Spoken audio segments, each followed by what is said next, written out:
Irish talk. We're here.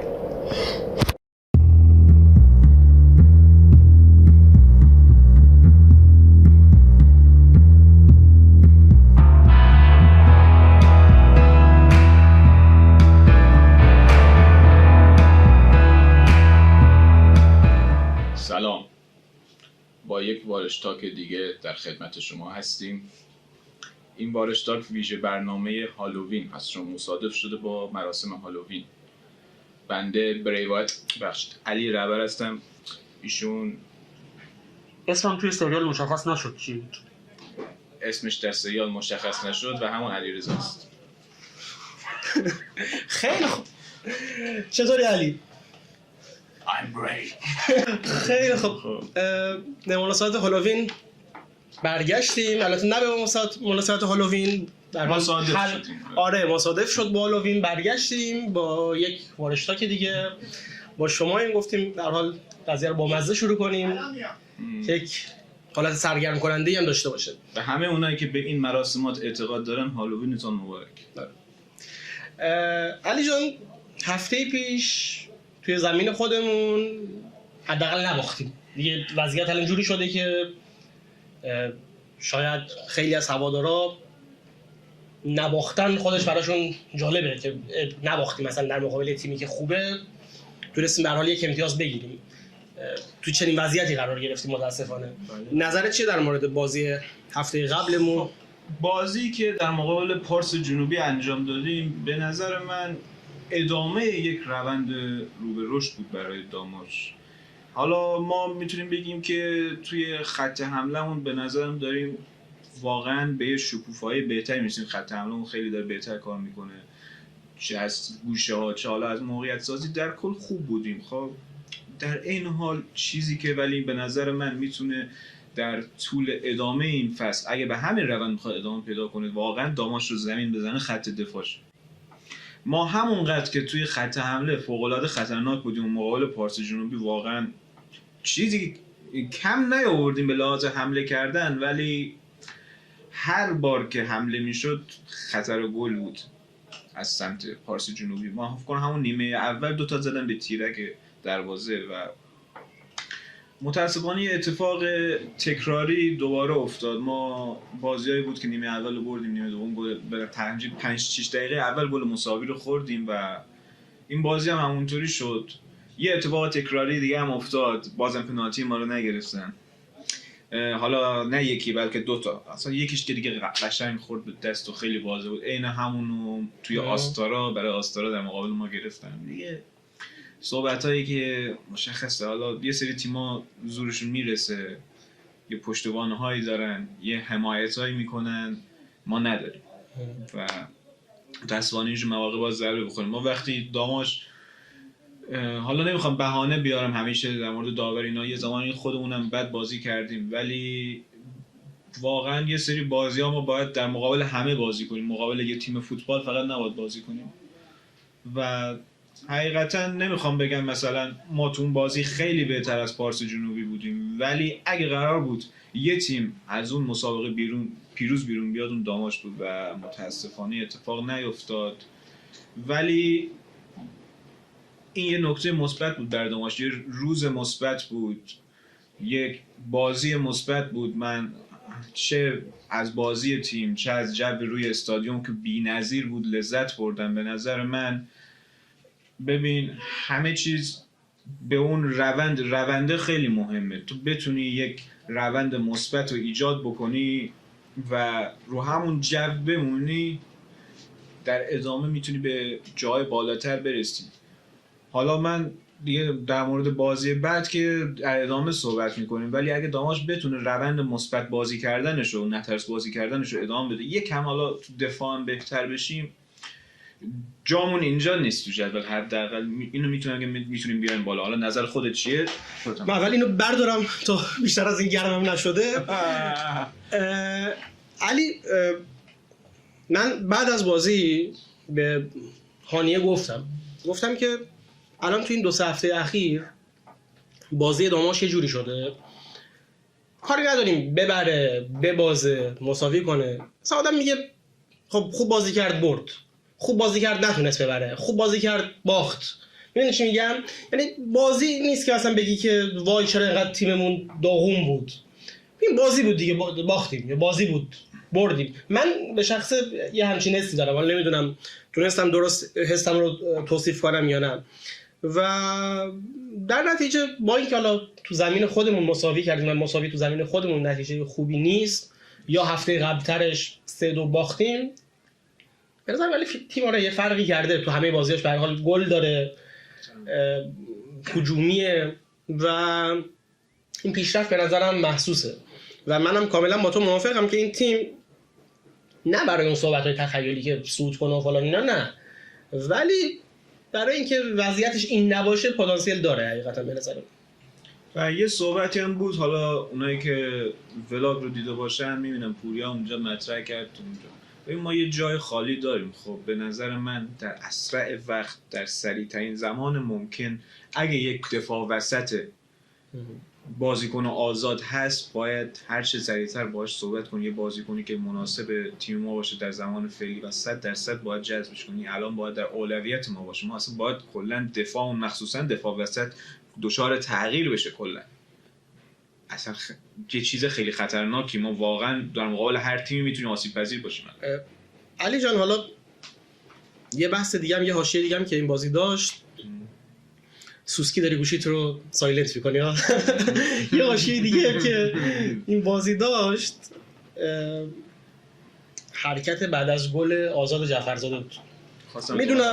میدونم فشار روی بازیکن‌ها زیاد بوده و هست، ولی اینکه حالا بعد از مدت‌ها خوب بازی نکردن یه گلی زده میشه، یه حرکتی دیده بشه، به نظرم زیاد جالب نیست. ببینین حالا تمام اون فشارها اینا رو البته قبول دارم، آزادم بچه خوبیه، ولی شاید نباید اونجوری رفتار می‌کرد. البته ای کاش صحبت‌های خودش هم بعداً بتونیم بشنویم.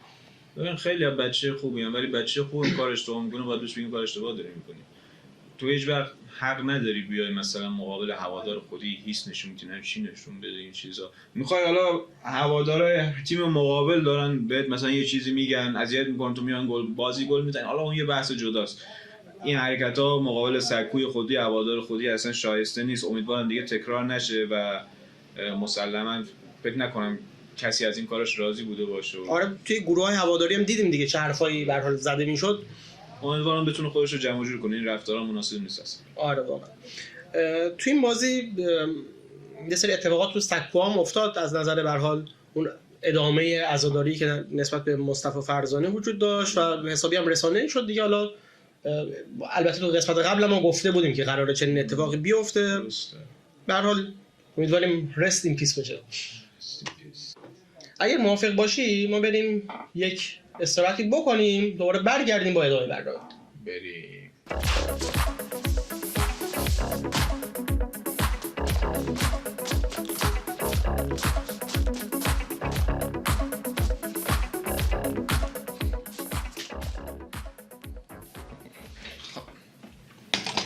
استراحتی کردیم خلاصه. خب علیرضا جان، یه بحثی توی هفته اخیر مطرح شد، یعنی همین روزهای اخیر گفتن که تیم هنوز در دست مالکیت قبلیه و فعلا تعهد شده که آقای نعیمی پور یه سری بدهی‌ها رو پرداخت بکنه. بعد از پرداخت بدهی‌ها میتونن تیمو به دست بگیرن. مثل اینکه حالا تا آخر این ماه هم فرصت دارن. حالا نمیدونم تحلیل خودت از این مسائل چیه؟ یه چیزایی آره این چیزی که مطرح شد ببین بعد از اون جلسه‌ای که به عنوان معارفه آقای نعیمی پور بود و آقای جهانبخش آرمان و آقای الماسخالی اونجا حضور داشتن، گویا یه سری صحبت‌هایی شده توی هیئت فوتبال، ورزش و جوانان، آقای زحمتکش رفتن اونجا و توی صحبت‌هایی که کردن مثل اینکه گفتن آقا چرا مثلا تیم رو شما دادید، من هنوز مالکم و این حرفا، ولی کار نداریم. تمام این اتفاقات که گذشت در نهایت گویا جمع‌بندی که کردن این شکلیه که تیم فعلا دست آقای نعیمی پور بمونه، مدیریتش با ایشون باشه و گویا یک حسابی تعریف کردن، حساب واسط. که گویا قرار پول‌ها اونجا ریخته بشن، بدهی‌ها از همونجا برداشته بشن و در نهایت اون حساب واسط باشه که یه جوری این وسطا میانجیگری کنه. پس بله روی کاغذ و تئوری هنوز آقای زحمتکش مالک هستن، ولی خب عملاً مدیریت در واقع باشگاه رو آقای نعیمی پور داره انجام میدن تا اون کارهای اداری و پرداخت‌ها اینا انجام بشن. این چیزیه که تا این لحظه اتفاق افتاده. خب یه بحثی که ممکنه بر بعضیا سوال پیش بیاد، شاید این مهلت چیز بگذره تا آخر آبان ماه، حالا شاید بنده خدا مثلا بیاد بدهیارم بده دوباره باش همکاری نکنه تیمو بدن، چه یه نگرانی که حالا همین بحث از همین بحثی که حالا از این طرف هم وجود داره اینه که اصلا تا پایان ماه ممکنه تمام بدهی‌ها در واقع اصلا مشخص و صاف نشن. یعنی بحثی که از دو طرف وجود داره به هر حال. ولی به هر حال میگم مدیریت تیم الان توسط آقای نعیمی پور داره انجام میشه. حالا من آخرین اطلاعی هم که داشتم درگیر مثل این قضیه بود، تیم که میخوان برن در واقع سفر کنن به اردکان یزد که با چادرملو بخوام بازی کنن. حالا صحبت از چادرملو شد، این بحث رو فکر کنم ببندیم و برسیم به اون بحث بازی چادرملو. چادرملو که تیم پنجم جدوله فکر کنم تا جایی که میدونم و 5 تا برد به دست آورده، یه مساوی، 3 باخت و سرمربیش آقای سعید اخباری و سرمربی سابق تیم‌های ماشین سازی و سایپا و اینا بود. تیم تقریبا پرمهره‌ایه. حالا یه سری بازی‌ها اونطور که باید نتیجه نگرفت، شکست خورد، مثلا یکی داشت داخل خونه بود. حالا یکی از بازی‌ها که برنده شده بود مثلا مربی حریف بلندتر فکر کنم مربی حریف میگفت اینا ضد فوتبال بازی می‌کنن، بازی بد می‌کنن. اینا خلاصه از این لحاظ داماش باید حواسش باشه. و حالا بین کلامت فکر می‌کنم مثلا شاید چه می‌دونم یه مساوی اگه اونجا بگیریم نتیجه خوبی باشه. خواستم همین رو اشاره کنم. حالا ما در مورد روند مثبت داماش صحبت کردیم. درسته طبیعتاً من خیلی خوشحال میشم که حالا مثلا بریم اونجا یه نوع بازی انجام بدیم که بتونیم حالا زیرزیرکی با ضد حمله چیزی یه برد خفیف به دست بیاریم و واقعا اوضاعمون رو بهتر کنیم. ولی منطق من اون چیزی که از فوتبال میبینم، چیزی که از الان از داماش میبینم، این اتفاقی خورده سخت و حقیقتاً الان تساوی بدون اینکه حتی گلی بخوریم میتونه بهترین نتیجه ممکن برام باشه که دیگه اینجا نبازیم بیشتر از این عقب بمونیم. من در واقع اگه بخوام پیش بینی بکنم یه خورده احتمال باختو بیشتر میبینم با توجه به اینکه حالا چادرملو یک همین هفته‌های اخیر سینوسی کار کرده، هم این که خودشون شاید انگیزه داشته باشن و عملکرد بهتری داشته باشن. دفاع ما هم که نمیخوام بیشتر در موردش صحبت کنم، میدونیم چه جوریه.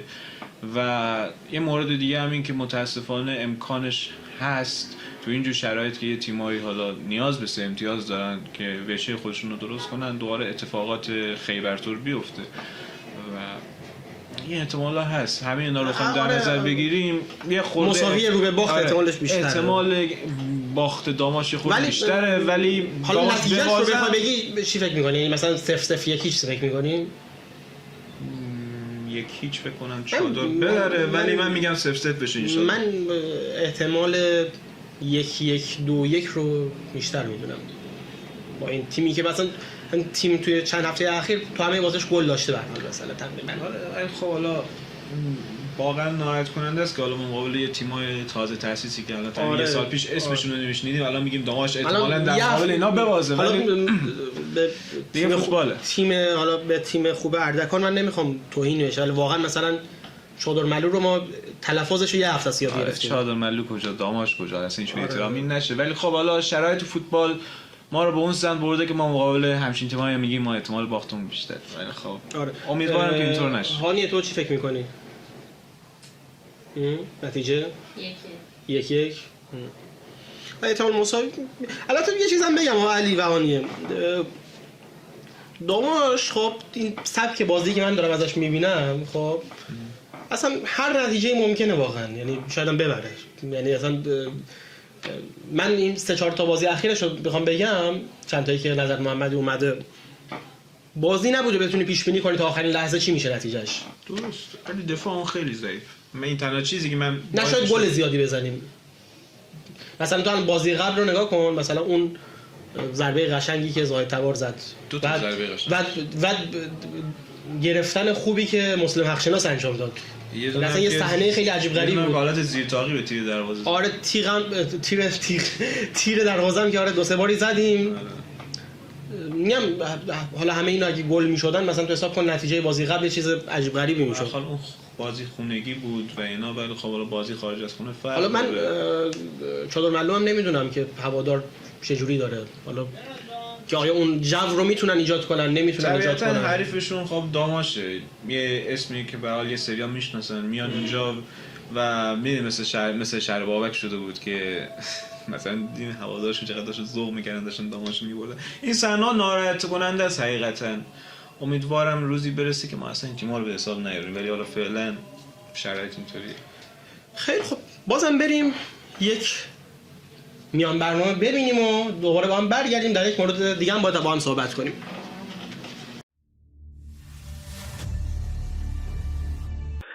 سلام و عرض وقت بخیر خدمت جناب نصیر نعیمی پور هستیم، مالک جدید باشگاه داماش گیلان. جناب نعیمی پور، یک سلامی اگر داشته باشید با مخاطبان ما میتونیم سوالات خودمون رو پیش ببریم. عرض سلام و ادب و احترام دارم خدمت شما احمدی، همکارانتون، همچنین مردم عزیز گیلان، طرفدارای درجه 1 و خونگرم داماش. قربان شما لطف دارید. جناب نعیمی پور، تا جلسه معارفه خب رسانه‌ها و هواداران کاملا در جریان هستن که چه اتفاقاتی افتاد. جناب آقای آرمان اومدن اونجا، به هر حال معارفه شما انجام شد. بعدش موضوع به چه شکلی پیش رفت؟ آیا پروانه برای شما صادر شده یا نشده؟ والا جناب احمدی عزیز، پروانه تا این لحظه که در خدمت شما هستم در حال پیگیری هست، ولی همونجوری که چند روز پیش هم من یه چند روزی سکوت کردم و در این مورد صحبت نکردم که دوستان به کارشون برسن و کار رو انجام بدن. با چالش‌هایی روبرو شد، ولی آقای آرمان شخصا با تمام وجود در حال تلاش هستن برای اخذ پروانه. درسته. به هر حال الان یعنی شما امضا و مهر باشگاه رو به هر حال به صورت موقت حداقل در اختیار دارید؟ خیر. آن در حال حاضر ندارید. خیر. و حالا جریان قراره که به هر حال حل بشه، چون من حالا از رسانه‌های مختلف از جای مختلف شنیدم مثل اینکه این بحث‌های مالیه که قراره حالا این وسط انجام بشه، بحث تصفیه و اینجور چیزاست گویا. نه، بحث تصفیه اصلا هیچ ربطی به این موضوع نداره. ما مبلغی که برای ابطال پروانه مالک قبلی و صدور پروانه ما میباید کارسازی بشه رو 7-6 کارسازی کرد. درسته. و میباید طبق اون تیم رو خودمون میبستیم. حالا کارشکنیایی شد، ایشون مقاومت کرد، بعد از واریز مبلغ رفتارش عوض شد، 2 فقره چک امانی به ما پس نداد و باقی مطالب که حضرت عالی و همه دوستان و همکارانتون و حتی دیگه هوادارامون هم فکر میکنم به ریز مطالب رو در جریان هست. پس اگر امروز قرار هست حتی توافقی هم صورت بگیرد، اول باید برگردیم بدعهدی قبلی رو پاک کنیم، این که طبیعت کاره و نمیشه که ما بدعهدی بکنیم طرف قراردادیمون عهد اول و پیمان اولش انجام بده، ما بدعهدی بکنیم بیا دومیه هم بره انجام بده به دلیل مشکلات خودمون. منظورم کارسازی سنده. من اونجا حسن نیتم با آقای ساداتی داوره و از اون طرف آقای آرمان مدیر کل اداره ورزش جهان و آقای المسخاله رئیس هیئت فوتبال ثابت کردم. از من خواستن، گفتن آقا شما به تضمین ما یه وکالت هم روی بقیه بده که کل مبلغ 17.5 میلیارد الباقی هم تضمینش رو داشته باشه، که ایشون ممنون معامله بود و میسر نشد. ولی ما هر آن کار شما دیدی تو برنامه‌های تلویزیون هم ایشون ما سند نداریم، هم موقع اصل سند رو نشون گفت آقا تاریخش فرق میکنه، مال الان ندیدن، تاریخ مال قبل از تاریخیه که باید میرفتیم دفتر خود. گفته بودم به همین داوره بعضی طرفین گفته بود که آقا این سند در رهن بانک دیدن سند آزاده، بعد گفته بود آقا این سند اصالت نداره دیدن اصالت سند هم تاییدش کرد. بله ذهن ما میرسه برای شانتاژ کردن که نمیتونیم بگیم. ایشون بعد من اومدم گفتم آقا با توجه گفتن چرا دارید سند میدی؟ قشنگ تاریخ خرید سند معلومه. خب من 17.5 میلیارد دادم یه واحد خریدم اندازه همین پول، اصلا دلیلی نداشت برام این کارو بکنم، برای اینکه پول نقد دست ایشون ندم و برای اینکه دیگران بدونن که آقا این پول آماده است. خب میرفتم این پولو بهش میدادم. بدهیای ایشون سر به فلک داره میکشه و هر روز من همین الان دقایق پیش باز چالش داشتم با تولیدی یوسف به خاطر اینکه پیرنهای سفید تیم رو رفتن در اختیار تیم ساحلی گذاشتن. ما جمعه بازی داریم، پنجشنبه بازی داریم و متاسفانه پیرن دوم نداریم و از انبار برداشتن بردن در اختیار تیم بانوان سالمی گذاشتن. عزیز اصلا اونا باید 2 دست لباس داشته باشن، گرمکن داشته باشن، چرا باید بیان از در واقع پیرن دوم تیم فوتبال استفاده کنن؟ خب یا تیم داری نکنیم یا اگر میکنیم درست انجام بدیم. عرضم این هستش که کلیه این بدعهتی ها انجام شده، سوء مدیریت ها بوده. ما دیگه بیشتر از این نمیتونیم کار دیگه ای بکنیم. ما کارمون رو انجام دادیم. دوستان باید این آقا رو اگر قرار هم هست سر میز مذاکره با ما دوباره بنشونن، اول به عهد و پیمان اولشون در واقع وفا بکنن. درست. الان حالا این صحبتی که از مطرح شده که یک حساب حالا میشه گفت امانی معرفی شده، این رو شما تایید می‌فرمایید؟ اون حساب سوء تفاهم نشه. اتفاقا آقای آرمان هم یه اشتباهی تو صحبتاشون، تو توضیح صحبتاشون داشتن. من فکر می‌کنم به خاطر رها کثرت کارشون بود. اون مال اون 17.5 میلیارد هست زمانی که واریز میشود برای اینکه دوستانی که طلبکار هستن از باشگاه داماش ما فراخوانی خواهیم زد. دوستان فوتبالی و غیر فوتبالی بیان طلبهاشون رو در واقع اسناد و مدارک بیارن، نه اینکه حالا خدای نکردم بخوام بگیم هر کسی که اسناد و مدارک داره، هر کسی مستندات داره در وهله اول. بعضیا مثلا بندگان خدا خب روی اعتبار کار کردن، اونم باید تاییدیه باشن. دیروز از در واقع حراست و در واقع مقامات زیرساختای سازمان لیگ به من زنگ زدن گفتن این آقا پول 15 تا توپو نداد. من بلافاصله گفتم امروز کارسازی کردم. می‌بینیم برای اسم داماش بده، برای شهر ما بده. 20 میلیون 30 میلیون تومان بدهی گذاشتن همه جا. ما میریم یه هتل برای بچه‌ها اتاق میگیریم، میگم ما به داماش نمیدیم چون بدهکاره، تا کارت نکشید نمیدیم. میریم یه هتل دیگه همینو میگم، میریم لباس بخریم همینو میگم، میریم پرواز بگیریم همینو میگم، میریم اتوبوس بگیریم اتوبوس رانی میگم آقا بدهکاری. خب پس من میخوام ببینم 7-8 میلیارد خرج کردی که میگن کجا خرج کردن. درسته. و حالا یک مورد دیگه ایم که حالا خودتون هم تو صحبتتون اشاره کردین، الان در خصوص وضعیت تیم به چه شکلی؟ الان تیم به سمت یزد حرکت کرده، قراره بکنه؟ ببینید خب خیلی اتفاق متاسفانه من به شما بگم کاش که اینو اگه سلام میدید اعلام نکنید، ولی من نمیتونم دروغ بگم به شما. ما با توجه به اینکه امضا نداشتیم شرایط سختی رو برای گرفتن پروازم. ببینید من بچهای تیم و مسئولای تیمم در واقع حتی کادر فنی هم در این باور بودن که یعنی بر این اساس پایبندن که آقا ما اگر اعتراضی هم کردیم دلیل بر جابجایی اسم یا یه مسکن زدن به ما نبودیم. می‌خواستیم تکلیف مالکیتمون روشن شه. اگر آقای زحمتکش میمونه بیاد هزینه‌های تیمو بدور بمونه، اگر قرار نعیمی پور بیاد مالکیتش احراز بشه و هزینه بکنه. خب با همین اساس ما مجبور شدیم تا از روز چهارشنبه چند تا هواپیمایی منتظر بودن که ما بتونیم همین کارشکنی‌ها، همین که هر کسی از هر جا میاد یه حرفی میزنه هی بریم این اداره هم یه از مگه نگفتن کمیته تعیین وضعیت، مگه کمیته تعیین وضعیت هم نگفت رأی داور، مگه رأی داور صادر نشد، مگه قانونا ابلاغ نشد از دادگاه بهشون. خب دیگه قرار نیست ما کل دنیا رو بچرخیم با همه حرف بزنیم. درست. این باعث شده که ما دیگه وقت داشته باشیم. از ساعت 8 صبح تمام تیمی که در واقع مستقر هستن، شما از آقای ناظمی بگیر که وظیفش نیست، از آقای تمیزکار بگیر که خب بالاخره جزء وظیفشه، آقای حمیدی بگیر، خود من با تمام دوستانی که در دوره‌ای که در فرودگاه امام خمینی در واقع به عنوان مشاور اقتصادی تصدی داشتم با تمام مسئولین، شما ببین نامه‌ها رو من حاضرم براتون بستم، به آقای قاسمی آسمان مدیر عاملشون نامه دادم که ما بتونیم یه پرواز برای بچه‌ها چارتر بکنیم، بیاد رشت بچه‌ها رو سوار بکنه و مستقیم ببره یزد که کمترین در واقع خستگی بر بچه‌ها داشته باشیم. چون پرواز غیر مستقیم که یعنی از تهران به یزد پرواز عادی نمیتونیم بگیریم، پولن. بله. تا هفته آینده پول. تمام تلاشمون رو داریم می‌کنیم که این امر رو بتونیم میسر کنیم، ولی اگر همون سه‌شنبه چهارشنبه مشکل بر ما پیش نمی‌آوردن بعد از معارفه ما فرداش می‌تونیم اقداماتمون رو بکنیم. درسته. حالا امیدوارم که شرمنده نشیم و چون می‌دونید خیلی بده که حالا یکی امضا داره پول نداره، یکی پول داره امضا نداره. حالا دقیقاً حالا مسئله‌ای که این وسط وجود داره حالا به نظر من اینه، حالا اگر در واقع تیم رو حالا حتی اگر کارهای اداری قانونیش انجام نشده در واقع این حق امضا رو دیگه حداقل باید بدن، این کارهای تیم در حال زمین نمونه. حالا من دفاع نمی‌کنم از کسی، ولی خب اینجا هم بی‌انصافی نمی‌خوام بکنم. بله. قاعدتاً مسائل اگر قرار به سازمان لیگ معرفی بشود باید یا به عنوان مالک یا به عنوان مدیر عامل بشم. درسته. من که هیچ وقت در کارنامه زندگی مدیر عامل آقای زحمتکش نخواهم شد. یعنی اگه شما فکر کنید که من تمام سرمایه و زندگی من دست بدم 1000 میلیاردم به من حقوق بدن، این کارو به یک ثانیه هم نخواهم کرد. این نشأن مجموعه‌مه که بخوام مدیر عامل آقای زحمتکش بشه. پس مالکیت هم یه سری کارهای اداری داشته که دارن انجام میدن، ولی که 4 روز قشنگ انداختن خودشون تو دست انداز. فردا معارفه میبایست پروانه صادر میشد، یک کاش میشد. درسته. این بازی هم بچه‌ها اینقدر استرس نداشته باشن. من هر یه امتیازی که آقای احمدی با استرس از دست داره ما مدیون بچه‌هاییم. بله. در مجموع برداشت شما چی؟ حالا در کل اینکه فکر می‌کنید قضیه هنوز قرار ادامه دار بشه یا به زودی فکر می‌کنید حل میشه؟ به نظر من حل شده است انشالله. درسته، به سلامتی. حرفی صحبتی اگر هر چیزی هم حالا با هواداران باشه ما در خدمت شما هستیم.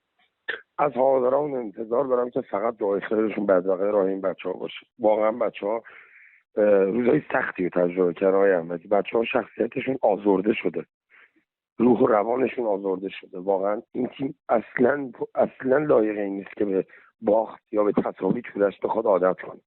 امیدوارم اولین سه امتیاز خارج از ما یا نون شب برای ما واجب تر. از همتون تک تک از همه شماها و بعد از هواداران خواهش میکنم از دعای خیرشون بی بهره ندارن. این بچه‌ها خیلی گناه دارن. من وقتی رفتم هتل المپیک بچه‌ها رو دیدم جیگرم براشون سوخت. این بچه‌ها با غیرت پای کار وایسادن. امیدوارم خدا کمکشون کنه اتفاقات بازی با در واقع پارس جنوبی بله پارس جنوبی جمع تکرار نشه. بحث داوری و اینا رو ندارم. به هر حال اگه بختیار ما بود توپ میرفت تو گل، توپ دوم ما 2 تا تیر دروازه زدیم میرفت تو گل، دیگه اوضاع خیلی تغییر میکرد، روند بازی تغییر میکرد. امیدوارم این بازی خدا کمکمون کنه، بخت ما یار باشه و بتونیم با دست پر بیایم. هم این همه لطف هوادارمون که اون شکلی میان با جون و دل با عشق ما رو تشویق میکنن و بتونیم جبران کنیم، هم این همه حساسیت و پیگیری شماها که با عشق شبانه روزی برای داماش دارید زحمت کشید. من برنامه وارشتاکتون دیگه درست میگم اسمش رو؟ بله. این برنامه بسیار باحال، جذابی، فضای بسیار گرمی داره، هرچند یه جایی ما هم به چالش میکشید ولی باحاله. نه آقا یه سری از صحبت‌ها هستش که ذهن خود من رو هم روشن میکنه. من به شما اینو میگم، دمتون گرم. ما انتقاد سازنده رو، انتقادی که واقعا به ما وارده رو با جون و دل میپذیریم. من به همتون عرض میکنم من یه مدیرم و مدیریتی اشل خاصی داره، اما مدیر فوتبالی نبودم. به کمک تک تک شما برای سربلندی داماش نیاز دارم. ممنون از شما، لطف دارید. ممنونم که وقتتون رو در اختیار ما قرار دادید. خوشحال شدم. قربان شما. خدا به امید موفقیتت. خب برگشتیم علی جان، در مورد بازی هفته آینده هم صحبت کردیم. یه چیزی که ازش غافل بودیم و صحبت نکردیم بحث جایگاه روبرو سمت چپه، جایگاهی که از ابتدای فصل برای خانوم‌ها در نظر گرفته شده، باشگاه حتی نامه‌نگاری کرده و واقعا نمیدونیم مقام مسئولش کیه که اجازه رو نمیده که خانوم‌ها بتونن وارد استادیوم بشن، در حالی که تو همین انزلی خودمون خب خانوم‌ها به راحتی دارن میرن استادیوم، هیچ مشکل خاصی هم ندارن. بحث زیرساختی باشه، چه زیرساختی که تو کلانشهر رشت نیست توی انزلی هست، و بحث لیگ هم اگر باشه خب چه فرقی میکنه تو لیگ برتر باشه، لیگ 2 باشه، 1 باشه، 3 باشه، استانی باشه. اصلا جدا از این قضیه هم توی شهرهای دیگه تو همین لیگ 1 دیدیم که خانوما در کنار آقایون میان، خانواده بازی رو میبینن، هیچ مشکلی هم ایجاد نشده. حالا این مشکلی که برای خانوما وجود داره خیلی روش جای بحث داریم، ولی حالا فعلا که اجازه ندادید، حالا که اجازه ندادید خب چرا نمیذارید آقایون بیان اونجا حداقل استفاده کنن؟ یعنی فضایی رو در نظر گرفتید که خالی باشه. خب که چی 3 تا سکو اونجا عملاً. در این مورد نظر چی علی جان؟ من نظرم میخوام بگم خب ممکن از یه سری چارچوبا خارج بشن، ولی ببین خب سعی کن نشه دیگه. سعیمو میکنم. ببین ما الان به عنوان آقایون میریم استادیوم، خب حالا فعلا پایینم، یه زمانی میرفتیم، مثلا ما امکانات خاصی داریم، چیزی برای ما تهیه کردن، امکانات رفاهی داریم. اصلا 2 ساعت میخوایم بریم اونجا بشینیم دیگه داخل شهر. میخوام بریم بشین، صندلی که هست، چیز هست، اونم خاک و خوله‌ای نداره، با خودمون تمیز کنیم، میریم میشینیم، تشویق میکنیم. چه بسا که سرپا میمونیم، جای ورود اوناش که همه داغونه، نمیدونم چی دستشویی اینا رو کار ندارم. مگه برای ما امکانات خاصیه که اون امکانات خاص رو بخوام برای خانوما فراهم کنم؟ همون جای همونا میخوام بیام بشینن دیگه. چه فرقی داره؟ جنسیتشون فرق میکنه دیگه.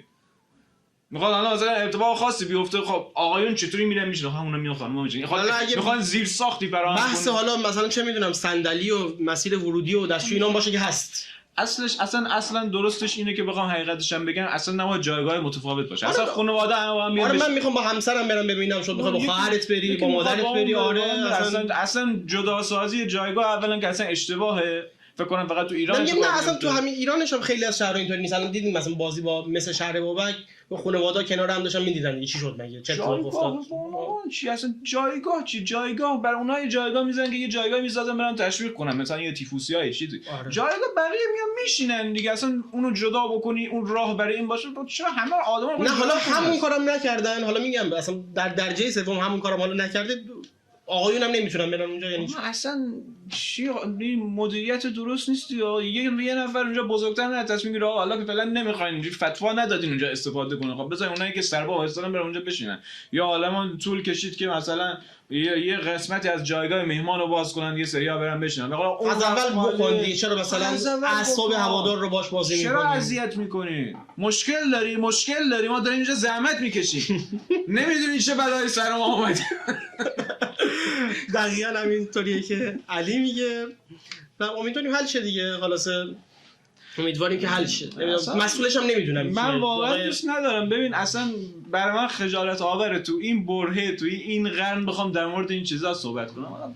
هر کی میخواد بیا استادیوم دیگه، رایگان که کردی تو چیکار داری؟ کی داره میاد کجا میاد؟ میدونی که یه جایی مثلا نمیدونم چرا واقعا این هوادارا ما رو اینطور انگولک میکنن. مثلا بعد میگم چرا هوادارا دما شدن واکنش نشون داد. خب با اعصابش بازی کردی. نکنید این کارو. هوادار ما هوادار خیلی خوبی ان، نمونه ندارم واقعا تو کشور. واقعا مثل اینا میخوان از کجا پیدا؟ چرا واقعا من نمیدونم. اصلا میشه آدم با خودش میشینه فکر میکنه. خیلی من جدی میگم علی جان، حالا نمیخوام زیاد از خط قرمز رد بشم. یه جایی مثلا فکر می‌کنی عمدن میخوان مثلا هوادار عصبی کنن که هوادار مثلا یه واکنش نشون بده. من نمیدونم واقعا چرا این چیزای خیلی ساده رو چرا مثلا حل نمیکنن. خب اصلا از اون اولش همه چی در آرامش برگزارش، شما کارتون راحت‌تر انجام میشه. حتما مثلا باید بیاین زور و بازو نشون بدید به ما. شنیدم لیدرام به سختی راه داده بودن این بازی. بعد اصلا دیگه تو خبرنگار بودی چند بازی قبل دیدی چه اتفاقی؟ منو با آیدی کارت چرا بیرون می‌ذاری؟ بعد آخه میدونی چی علی، مثلا یه بار باشه این قضیه، دو بار باشه، یه فصل باشه، دو فصل باشه، آدم مثلا میگه خب نمیدونن، بلد نیستن، آموزش ندیدن، هماهنگ نیستن. یه چیزایی دیگه همیشه تکرار میشه، این با اعصاب هوادار بازی میکنه. اینم بود یک چیزی که در حاشیه در واقع این برنامه می‌خواستیم بگیم دیگه. خیلی روی دلمون مونده بود دیگه فکر می‌کنم. آخه چه زیر ساخت می‌خواید فراهم کنین؟ همون جایگاه یکی دیگه می‌خواد بیاد بشینه. چه زیر ساختی هست؟ می‌خوان مثلا براشون نمیدونم آپولو هوا کنید. آره می‌خوای اتوبوس سوا بذاری براشون، مسیرشون رو فرش قرمز بذاری. می‌خواد بیاد بشینه بازی ببینه دیگه. دیوانه کردین ما رو شما. علی خداحافظی کن. خداحافظ.